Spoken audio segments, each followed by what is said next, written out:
So in Kenya, we have the M-Pesa system. So you have mobile money that you then put into a mobile wallet, right? You never see the dollars. You never look in your piggy bank. There's nothing physical about that, right? So I think there's something about flipping that coin over and remembering, okay, there is savings here. This does represent something in the real world. That was Channing Jiang, who runs the Busara Center for Behavioral Economics. It's based in Nairobi and kind of offices in around Africa and in India. And he was talking about one of the many real-world studies that they've been doing to apply behavioral economics to real-world problems. So, for example, how could they encourage Kenyan workers to save money when their pay gets quietly filed away into a digital wallet? Rationally, they should be optimizing their finances no matter how they're paid, and earlier ways of thinking about this problem have focused on the typical calculus of economics. They started with a classic economist question, is like, well, how do you calibrate these financial incentives? But by now, we know people don't always spend their precious time optimizing every choice to align with typical incentives. Sometimes, you just need a big old gold coin. This thing was like really, really heavy and weighty. It makes it feel really valuable. Maybe if we give people a physical object that sits in their pocket, constantly reminding them to make better choices with their money, that'll be what pushes them to save. They tried this coin idea alongside a bunch of other ideas, like text message reminders and different kinds of incentives. But the big winner, the strategy that led people to save the most money? The coin just blew everything away. People are funny, aren't they? But hey, whatever works.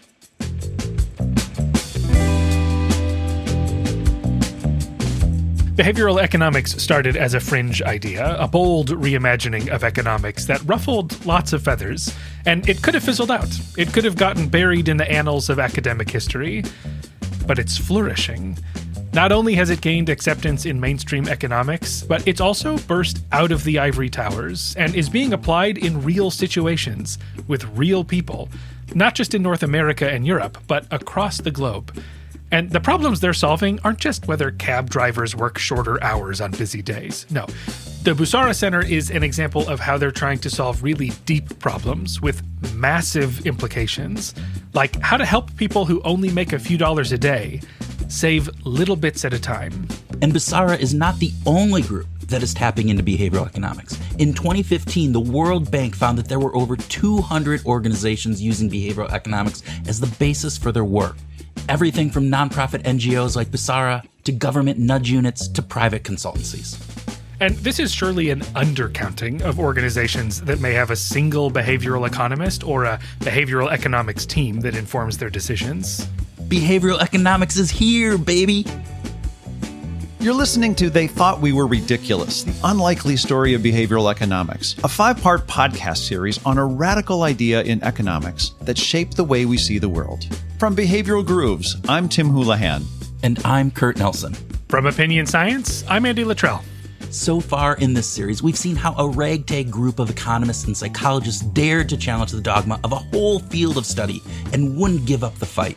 Now we see the fruits of that labor. Episode 4, Behavioral Economics Goes Mainstream.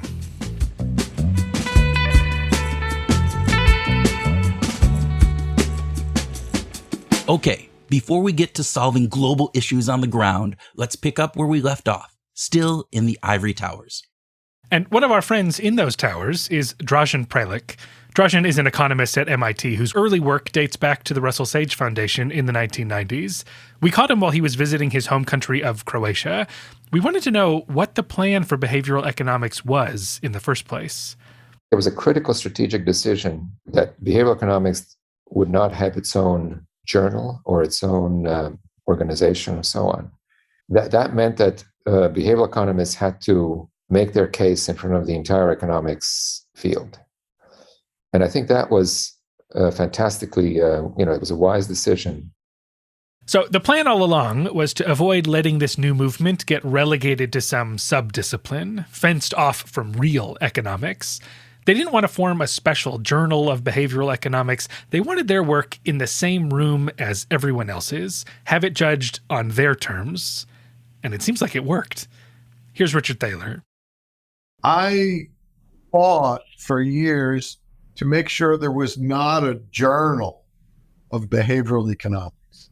I said we have to get papers published in the top journals, and we have to engage with them. There are still people over in the economics department who think that I'm very much mistaken. But right now, in 2021, they are further from the mainstream in economics than I am. And virtually every issue of the American Economic Review has one behavioral economics paper. I think it's changed the way that economists do their business. Like the rationality assumptions that were so dominant when we all started out are no longer nearly as widespread. That last voice was economist and psychologist George Lowenstein, and he thinks this whole movement didn't just gain popularity among economists tinkering away in their offices. I think it's really helped to make economics in general more accessible to mainstream people, because the bedrock assumption of conventional economics that people are perfectly rational, maximizing agents, when most people hear that, it just instantly strikes them as obviously false. Paradoxically, maybe we've helped to bring economics to the masses. And let's not forget the Nobel Prizes. Can't forget the Nobels. Herb Simon, Danny Kahneman, Richard Thaler, they all were recognized with the Nobel Prize in Economics for their work in what is ostensibly behavioral economics. Colin Kemmerer at Caltech helped us understand what these awards really mean. I mean, Nobel Prizes is partly this. It's part of what they're for, right? Typically the recipe is that you give it to some person or a couple of people who did something that was very unpopular first, or people are very skeptical of, and then it became less unpopular, and then became popular, and then it's like, oh yeah, we kind of knew that all along, you know. But in the Nobel Prize in Economics, it's also kind of their way of saying this is an important thing for society, whether it's environmental economics or poverty. You know, there's usually some good thing for the world to know more about aspect to it. I mean, it's gotten to the point that the question is really, how do we treat this so-called movement now? I really question why there's a field called behavioral economics. That's Sendhil Mullainathan, a professor of computation and behavioral science at the University of Chicago. Like, I know Thaler does. I think he still does. It doesn't actually make sense. Like, shouldn't all economics be behavioral economics? And so what is this? Like, why is it? Like, if a student came to me now and said, I want to be behavioral economics, I'm like, yeah, everybody, that's what you are. You're doing economics. So what do you want to work on? So I do worry that the existence of a field and the continued existence of a field called behavioral economics is a form of failure perpetuating, which we shouldn't perpetuate. Do you think it had to be identified as a domain at the beginning, at least? You know, groups need identities. Having some notion of kindred spirits makes a big difference. And an identity label definitely helps you. But at some level, you kind of need things where there's programmed cell death. And the identity label needs to have programmed cell death because, you know, at some point the identity label becomes exclusionary, and we want everybody to think they're, quote, a behavioral economist. We want economics to be behavioral economics. So, you know, at some point it has to disappear, I think. I wrote a paper called The End of Behavioral Finance, maybe 20 years ago. Richard Thaler again. And I said I was hoping that the field would someday disappear because economics would become as behavioral as it needed to be. And I think some of that is happening. More and more of the economists who don't think of themselves as behavioral economists have written behavioral papers. And that seems to be happening all the time. And that makes me very happy.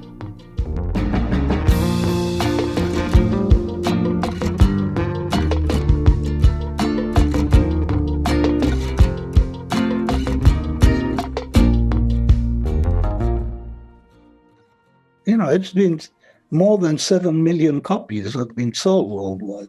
That's Daniel Kahneman, After developing seminal ideas in psychology about making choices and forming judgments, among a bunch of other influential ideas, he took his wisdom to the masses in 2011 with his best-selling book, Thinking Fast and Slow. I had been teaching. I mean, every chapter there comes either from a lecture that I had given or from something I had taught. And it turned out that I had a lot of stories to tell by that stage. But I didn't like the book, when I thought I certainly did not anticipate that it would be successful, because I was trying to write simultaneously for two audiences. I mean, I wanted to be taken seriously by professionals and to be readable by the public. And I didn't think that I thought I would fail clearly with one or with the other. Kahneman's concerns were not well-founded. More than 10 years after it was originally published, it continues to hold a spot among the best-selling books on psychology. But it wasn't just Kahneman bringing behavioral economics to the masses. A small market had emerged around this time, with a bunch of behavioral economists writing trade books. In 2008, Richard Thaler teamed up with Harvard Law School professor Cass Sunstein to publish their book, Nudge. The book's premise was basically that we could get smart about how we design people's financial choices, acknowledging their biases and penchant for irrationality to help people make better decisions. The book leans heavily on Thaler's expertise in behavioral economics, but... I mean, Dick doesn't like when I say so, but not just social psychology. I mean, it doesn't have all that much economics. Also, in 2008, Duke University professor Dan Ariely published a book called Predictably Irrational that was also super popular. Its premise is probably familiar to you by now. People are not as rational as economists would have you believe. These and a smattering of other books drummed up public interest in behavioral economics. We asked London School of Economics professor Liam Delaney if he thought these books helped catapult behavioral economics into the mainstream. Oh, absolutely, yeah. I can't think of a more influential book of its type. I'm not going to win many prizes for forecasting, because when I saw Nudge, I have to say, I just genuinely didn't strike me that this would be such a big book. And I think the reason it's been really influential is actually because it comes from so much background activity. I think Predictably Irrational and some of those other books, even Thinking Fast and Slow, are just compelling reads, and like people can see elements of their own life in them, and they're just brilliant as popular science books. But there's probably another important factor too. Maybe you recall something else happening in 2008 when these books were coming out. Before they crashed, those big financial firms had an unquenchable thirst for subprime loans, and that created a big opportunity for mortgage brokers. Home foreclosures are at their highest level since 1979. There's just panic in the air. It's a little scary, yeah. I think a lot of people are going to be hurt. We are in crisis. We all know that. This turmoil is a major threat. The man long viewed as an economic guru admitted today that the financial crisis has exposed flaws in his understanding of the economy.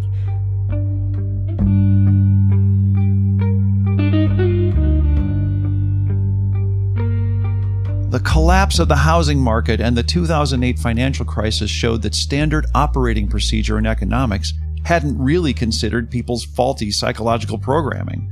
Some have said that, quote, the economic crisis also is a crisis of neoclassical economics, close quote. We really don't have time to unpack this all the way, but suffice it to say that the ideology of traditional economics could not easily explain the housing bubble, but behavioral economics could. In 2011, University of Cambridge professor Kamal Munir summarized the situation saying, quote, free market economists are searching around for answers, and a new breed of behavioral economists are selling books like wildfire, close quote. The whole debacle even became the subject of an Academy Award-winning film featuring a cameo by our guy, Richard Thaler. So you had a major financial event and a bunch of accessible books written by experts in their field explaining the totally reasonable-sounding premise of behavioral economics, and suddenly, you've got these once fringy ideas being spotlit on a public stage. So then what? Economists are in, the public is in, world leaders are in. Could behavioral economics be used for good?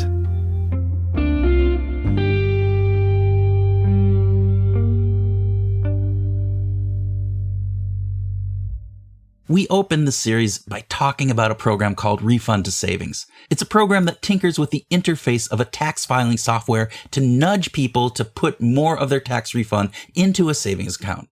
But we were a little cagey on the details. According to researcher Stephen Roll, some of these little tweaks had big payoffs. The big thing that we have found in tax filing is actually something similar, which is that defaults matter. We made saving the refund seem like the default. In other words, when you get to the end of the tax filing process, the program says, okay, time to put some of your refund into a savings account. But I guess if you don't want to, you could click this other button and skip this step. It's set up this way to make saving money seem like the next obvious step in the process. You would have to deliberately say no if you didn't want to save the money. This is all the product of a huge insight from behavioral economics.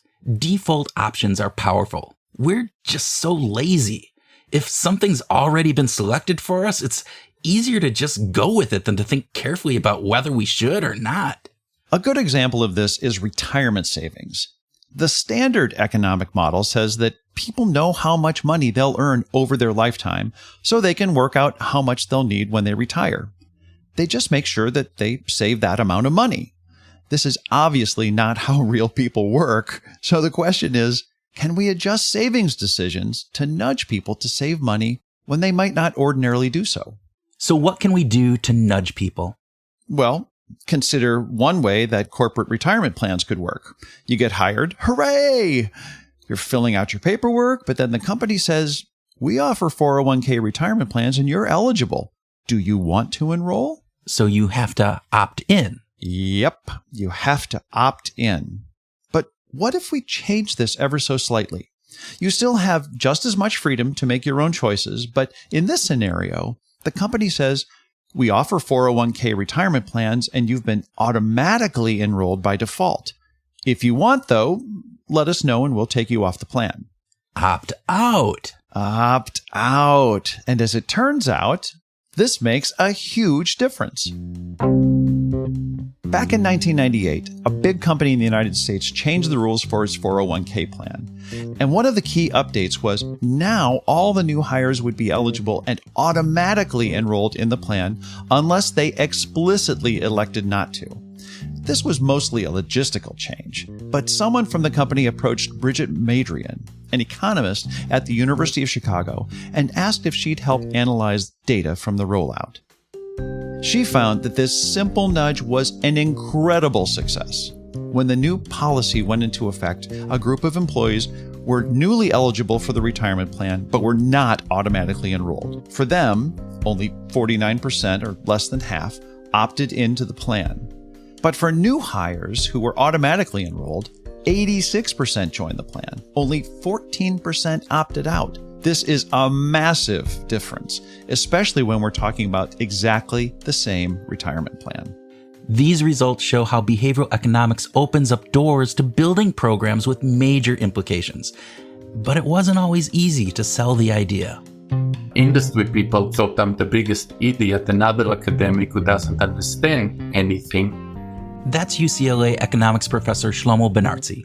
In the late 90s, he and Richard Thaler were starting to think about how behavioral economics could be used to build a retirement savings program that would help people set aside enough cash for the future. Automatic enrollment was clearly a useful idea, but they wanted to do more than just have a bunch of people enroll in a retirement plan. They wanted to encourage people to set aside even more money. One of the early things that we tested and found out was that especially low-income, blue-collar employees knew they should save, wanted to save, and just couldn't get to do it. And that was a really critical ingredient because we were not tricking people into saving more when in fact they didn't want to do it. The program they developed was called Save More Tomorrow. It wasn't necessarily an automatic enrollment plan. It was even more innovative than that. It was an automatic escalation program. It had 3 components, which were all based on behavioral economics.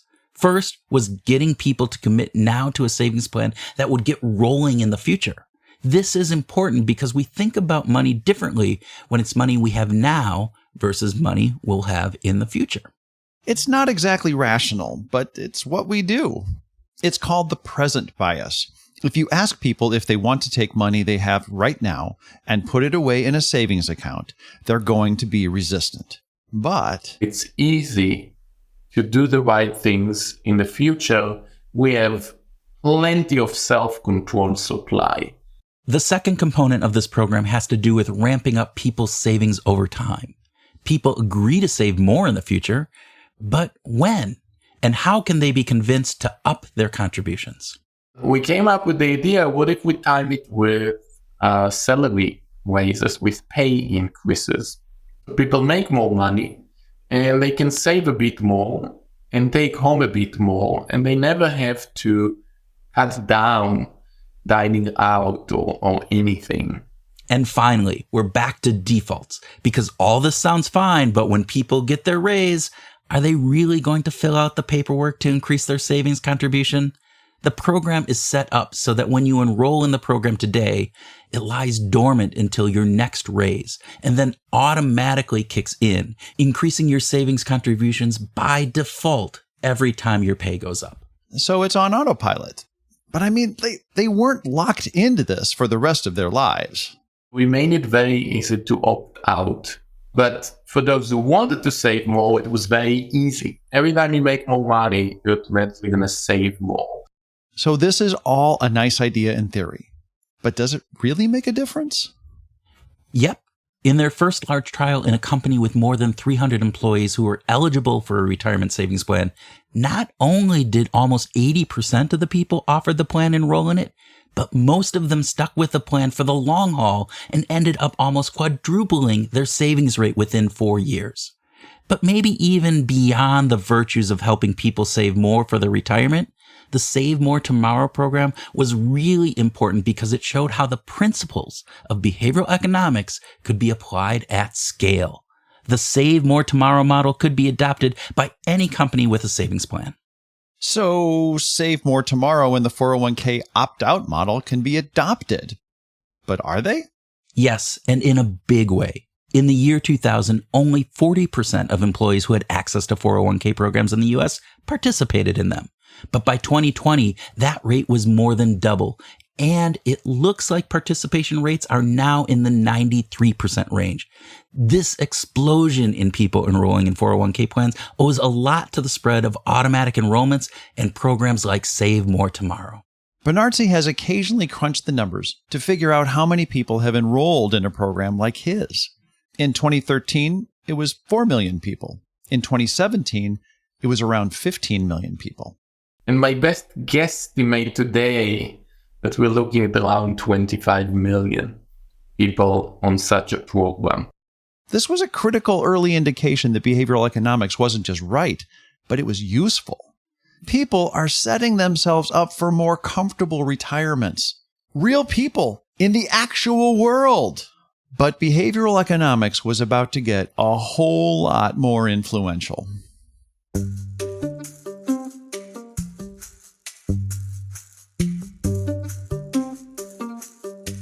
I used to be a respectable academic. That's right. I had lifetime tenure at Cambridge. What was I doing? That's David Halpern. He received a PhD in social and political sciences and was dutifully following the path of a professor in the UK.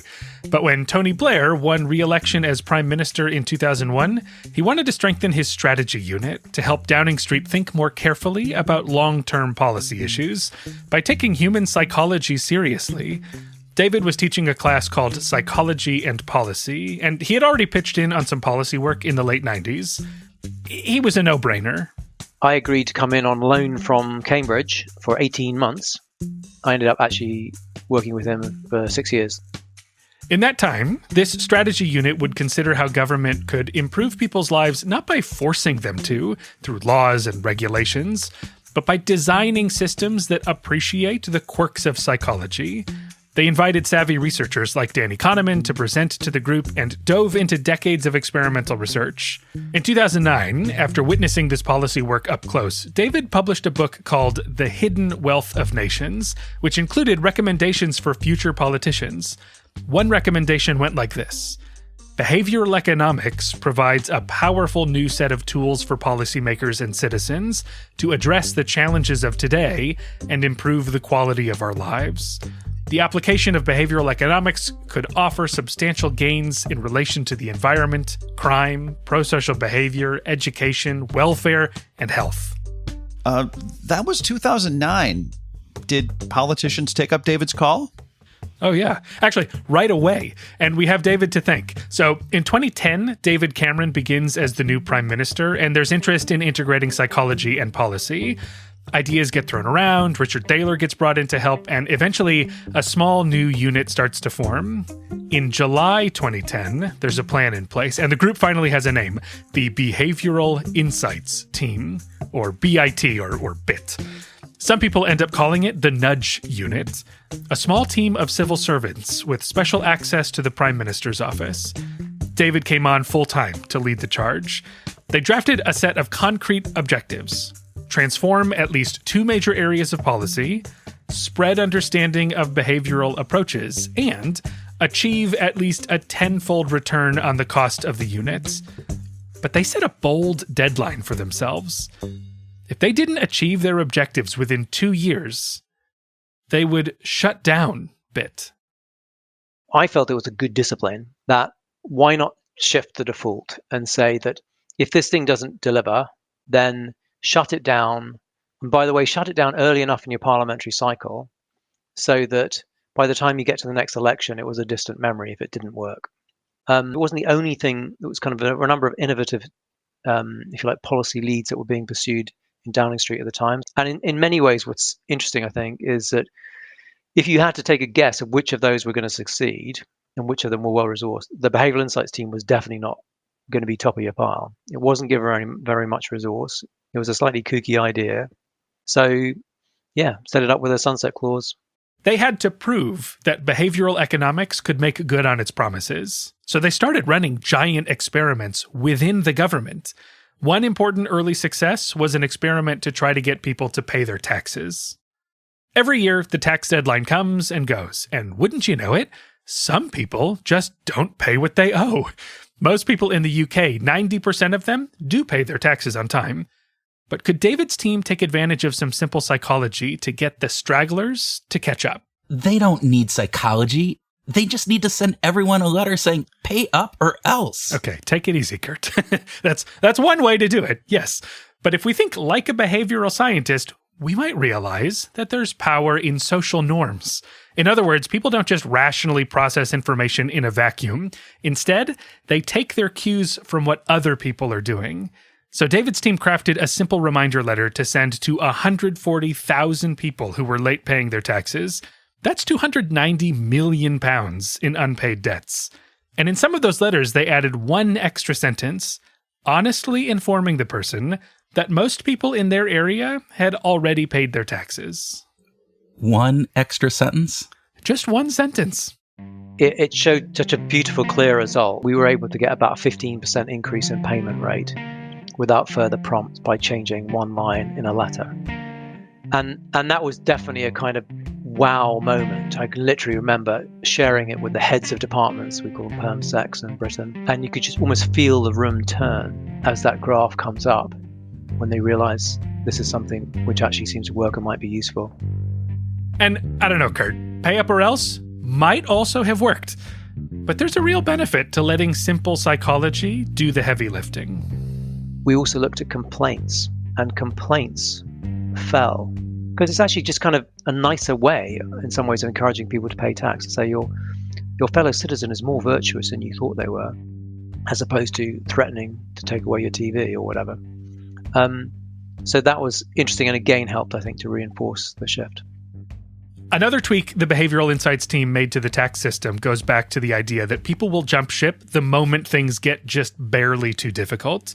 Like, rationally, people should think as much as they need to in order to make optimal decisions.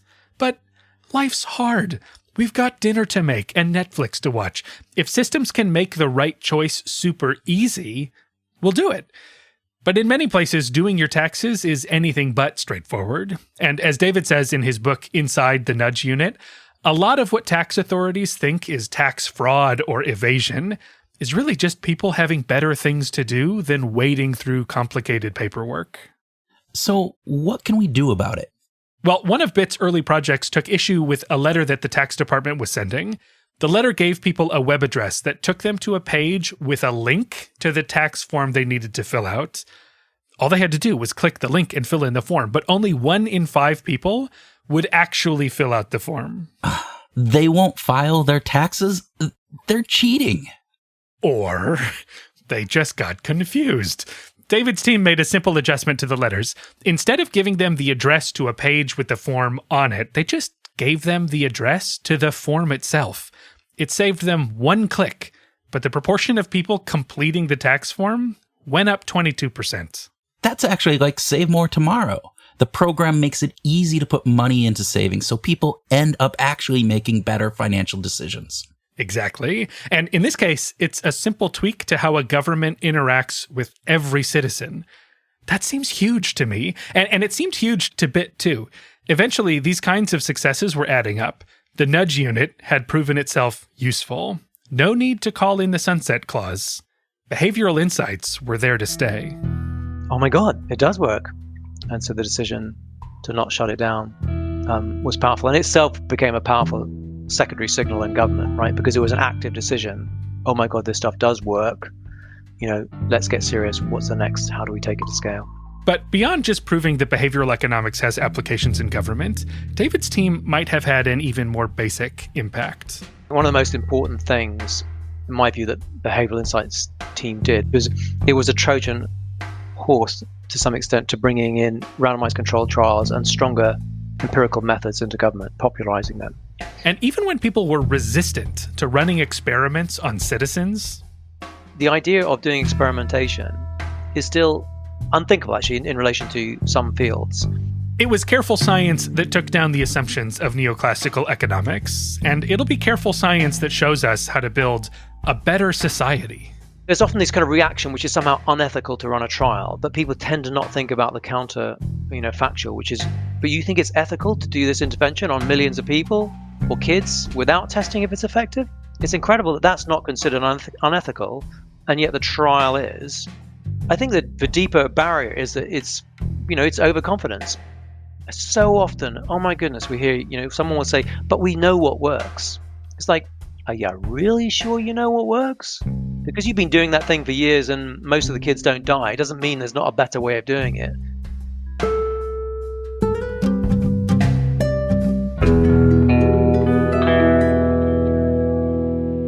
It wasn't long before other governments began to notice. In the United States, the Obama administration worked to establish a unit like Halpern's Behavioral Insights team. In 2014, the White House established the Social and Behavioral Science Team, or SBST. A year later, September 15, 2015, Obama issued Executive Order 13707. It was called Using Behavioral Science Insights to Better Serve the American People.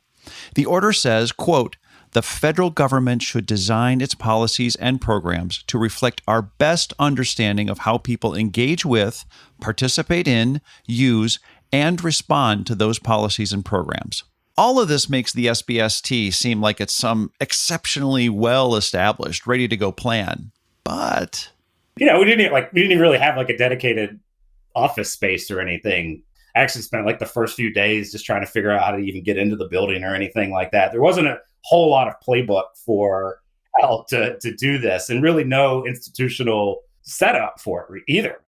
That's David Yoakum. While he was a grad student in psychology, he became a founding member of the SBST, along with cognitive scientist Maya Shankar. And Maya and I were both new to government, and so a lot of this was being made up kind of on the fly. We certainly had a stretch there of press that hit that was quite skeptical and wary that there was something nefarious happening, that there was some sort of unit being put together to distribute propaganda, manipulate the budget. So I had a moment where I literally moved to DC, get there, press hits the next day, and I'm wondering whether it's going to get shut down 12 hours later.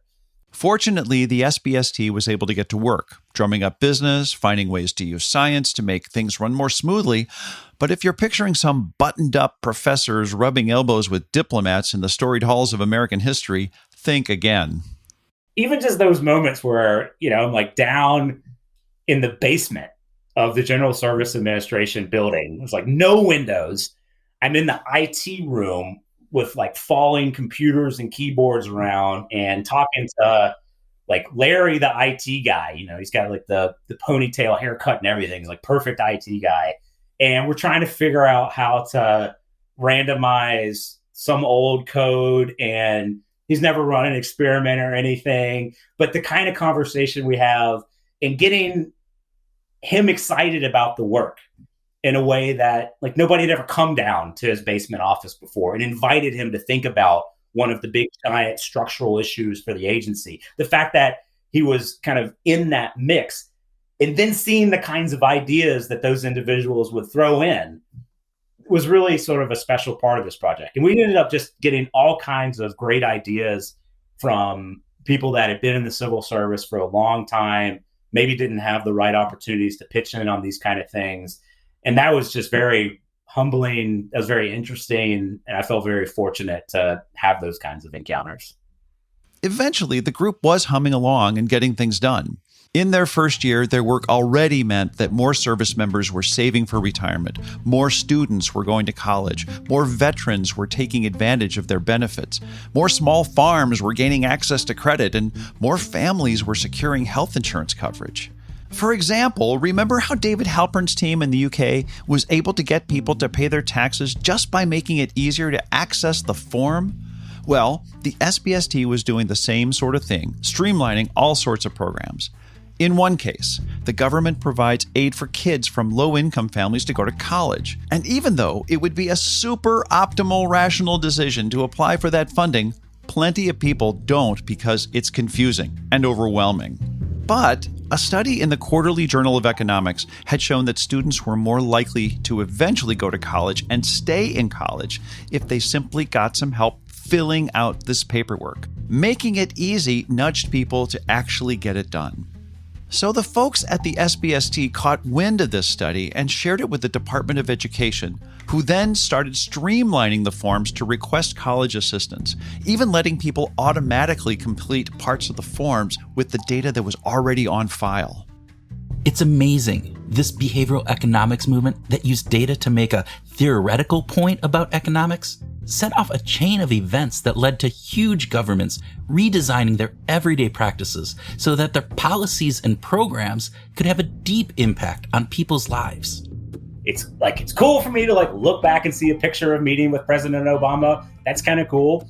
But honestly, I think if I the kinds of stories I'm going to tell my kids as they're getting older are actually more likely to be about some of these interactions I'm having with the people that are directly impacted by these policies. And I don't know, maybe that sounds corny to say, but that's where the impact really happens. And if you experience it directly, it's something that is just very humbling and makes you realize that you're a part of something much bigger than any particular project or any particular idea you might have. And that's something to consider and appreciate as special.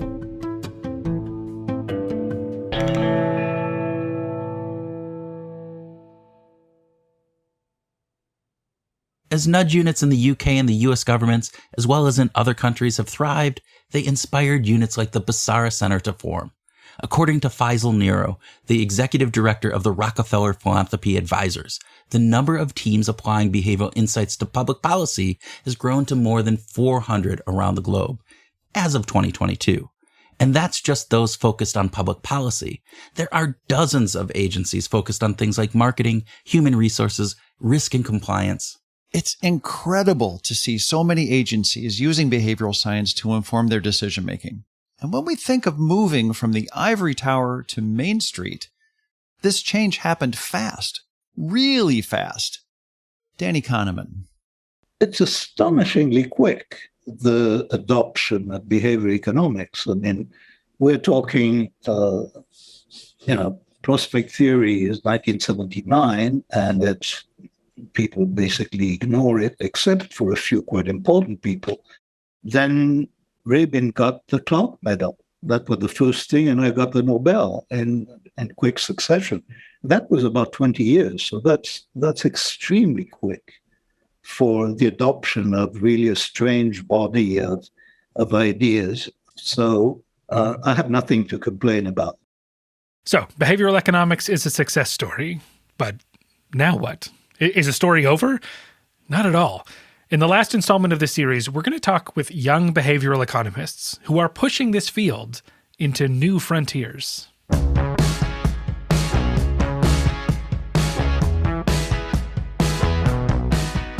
They Thought We Were Ridiculous is written and reported by Andy Luttrell, Kurt Nelson, and Tim Houlihan. Editing and sound design by Andy Luttrell. Thanks to Ben Granlund, Alex Belangi, and Alexa Cover for design and marketing. And thanks to Mary Califf and Caroline Schaefer for other assistance along the way. Music licensed by Blue Dot Sessions and Epidemic Sound. Transcripts with key source citations are available. Check out the episode webpage. Thanks to the guests whose voices you heard, including Channing Jiang, Drajan Prelek, Richard Thaler, George Lowenstein, Colin Kammerer, Sindel Mullin-Nathan, Danny Kahneman, Liam Delaney, Stephen Roll, Shlomo Benartzi, David Halpern, and David Yoakum. Although his voice didn't make it into the episode, we also thank Bill Congdon for his insight into the White House Social Behavioral Science team. This mini-series is a co-production of 2 podcasts. Opinion Science is hosted by Andy Luttrell and explores the science of people's opinions, where they come from, and how they talk about them. Behavioral Grooves is hosted by Tim Houlihan and Kurt Nelson and explores our human condition through a behavioral science lens. You can find more information on both of those shows in the episode description. Thanks for listening. We'll see you next time.